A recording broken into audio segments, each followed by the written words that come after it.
True freedom, it comes from having and taking on a throne attitude. So a throne attitude is Jesus has already conquered the grave. He is risen. He is seated at the right hand of God, that he is sovereign and he is in control of everything. He gets the final say. He has made our enemies a footstool. He has given us, Jesus has given us authority to rule in the midst of our enemies, to move forward and not let our enemies control us or take over us. Enemies can also be painful triggers as well, can be traumatic events of the past. Psalm 110, 1 through 2 talks about this. The Lord said to my Lord, sit at my right hand until I make your enemies a footstool for your feet. The Lord will extend your mighty scepter from Zion, saying, rule in the midst of your enemies. He has given you his righteousness. You have ultimate complete healing in him, and you can move forward. You do not have to get stuck in your trigger or in your enemy. I don't have to be mastered by this same trigger that keeps happening to me. He will heal you in his timing so you can move forward in confidence, placing your eyes on Jesus. Matthew 11:28 is so powerful.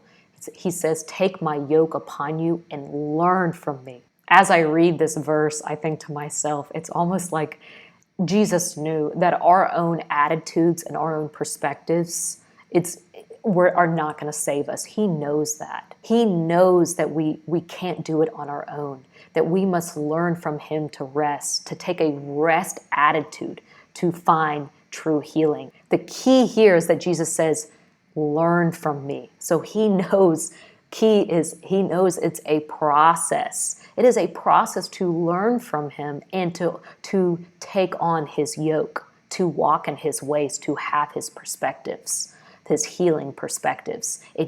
Sometimes it might come all at once through a deliverance prayer, but other times it's a long process. Now, what does a rest attitude look like? A rest attitude is knowing that he is on the throne.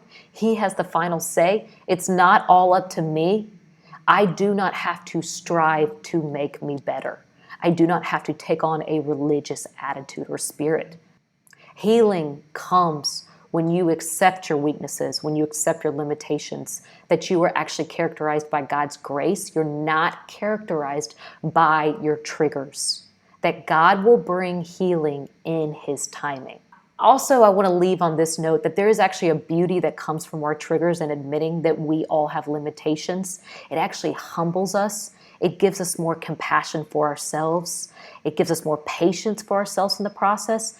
And in turn, then we're able to give more patience to others. And we're also able to give more compassion to others as well. There is beauty in that. In The Body Keeps the Score, it talks about that traumatized people become stuck because they can't introduce new experiences into their life. I want to leave you with this. I encourage you to let Jesus introduce you to new perspectives and new experiences into your life. Let him free you. In his devotion, Joseph Prince shares, have a throne attitude. God wants you to have the revelation that whatever you need him to do for you has already been done because Jesus has accomplished all for you. And God is asking, in spite of the giants, would you go up and enter the promised land of my rest? Can you be rest conscious rather than giant conscious?